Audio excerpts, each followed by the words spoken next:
વિક્રમ સંવત 2081 અષાઢ વદ દશમ તારીખ 20/7/2025 રવિવાર શ્રી સ્વામિનારાયણ મંદિર કાલીબાગ વડોદરા આયોજિત રવિસભા અંતર્ગત આવો નજીક થઈએ, આપણે બધા પણ વૃદ્ધ થઈશું. ભાગ 81. વાલા ભક્તો, આપણે બધા પણ વૃદ્ધ થઈશું. એક નાની એવી સ્ટોરી આપની આગળ પ્રસ્તુત કરું છું કે જેમાં આપણને દરેકને બહુ સારો બોધ મળે છે.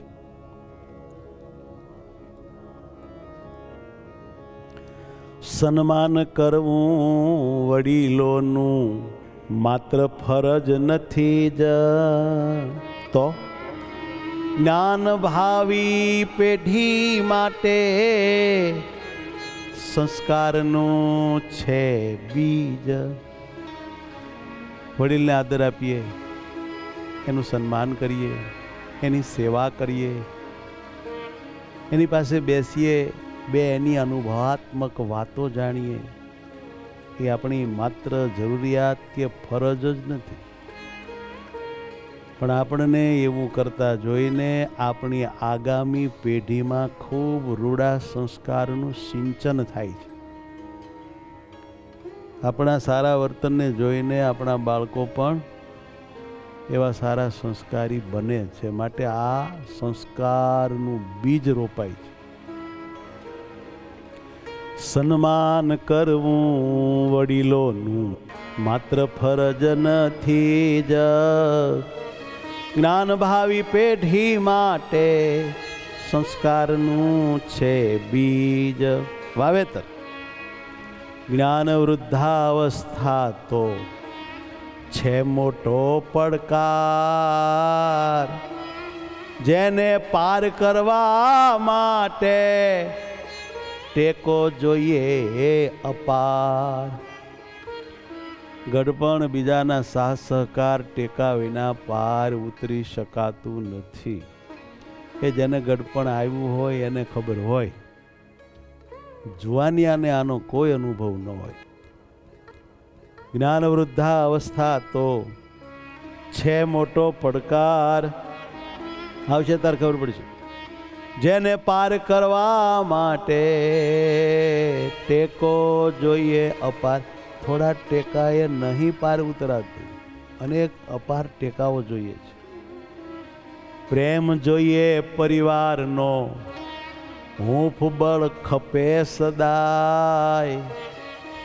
આપણા પરિવારનો વૃદ્ધાવસ્થામાં આપણને બહુ પ્રેમ જોઈએ, નહીતર બહુ એકલતા અનુભવાય, ઉદાસીનતા આવી જાય, મગજ વયો જાય. હૂંફ બળ ખપે સદાય, તો જ વૃદ્ધાવસ્થાને જ્ઞાન સુખે તરાય. તો એ વૃદ્ધાવસ્થાને સુખે તરી શકાય, પાર નીકળી શકાય. એક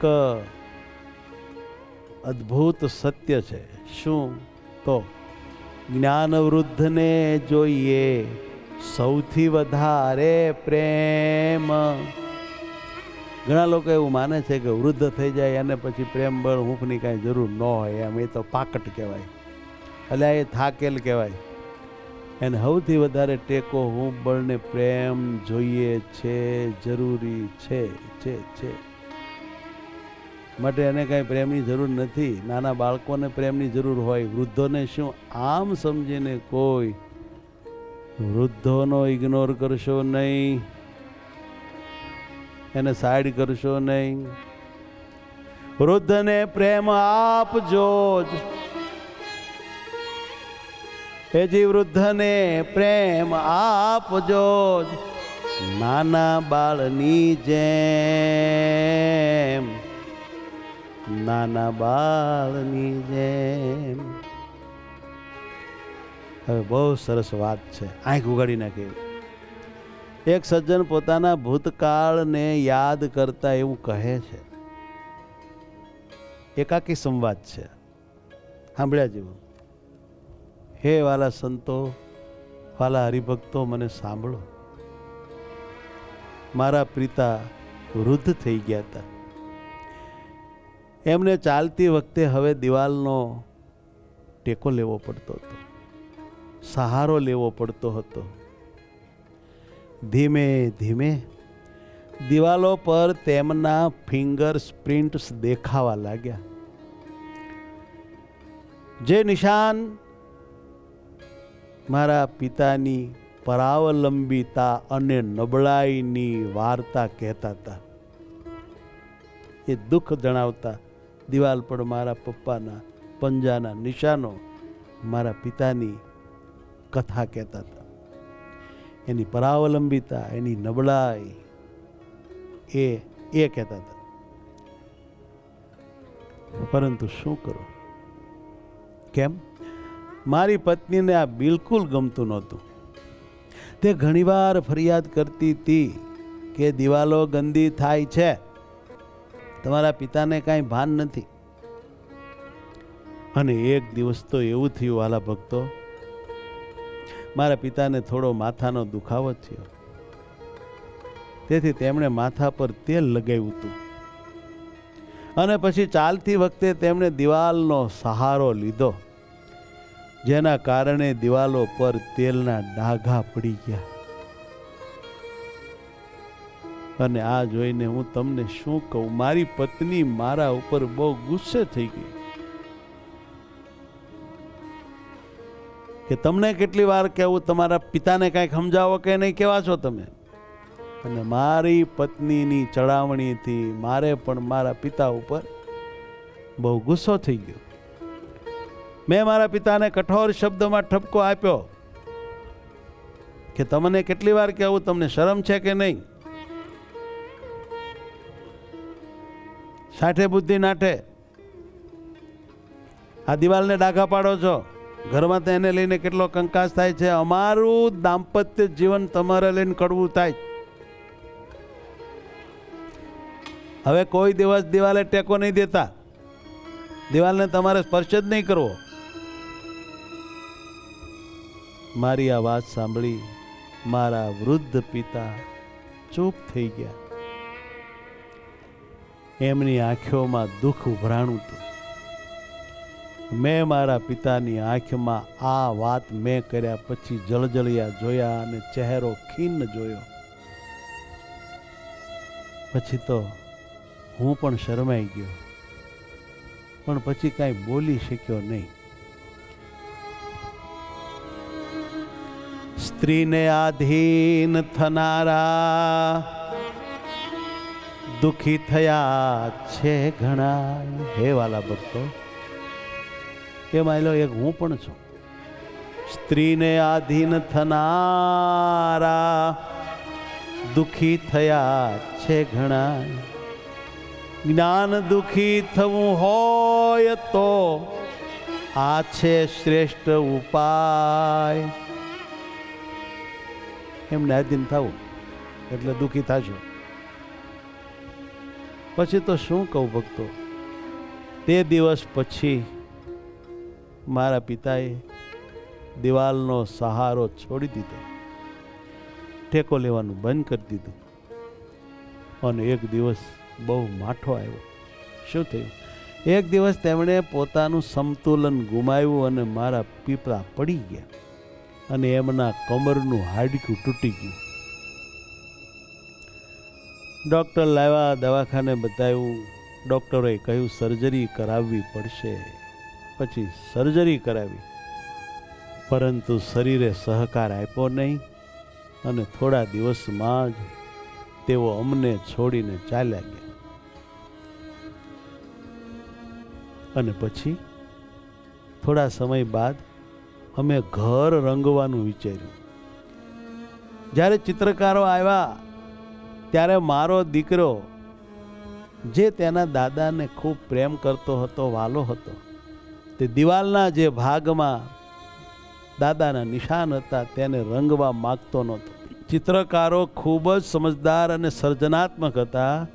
તેમણે ખાતરી આપી કે બેટા, તે નિશાનોને અમે ભૂંસી નહીં નાખીએ, પરંતુ તેમની આસપાસ સુંદર ગોળ ડિઝાઇન બનાવીશું, જેથી તે દિવાલની સજાવટનો એક ભાગ બની જશે. અને એમણે એવું જ કર્યું. મસ્ત મજાની એણે એની ફરતી ડિઝાઇન કરી. ધીમે ધીમે તે નિશાનો અમારા ઘરની ઓળખ બની ગયા. જે કોઈ ઘરમાં આવતું તે દિવાલના તે ભાગની પ્રશંસા કર્યા વિના રહી શકતું નહીં. સમય વીતતો ગયો અને હવે હું પણ વૃદ્ધ થઈ ગયો હતો.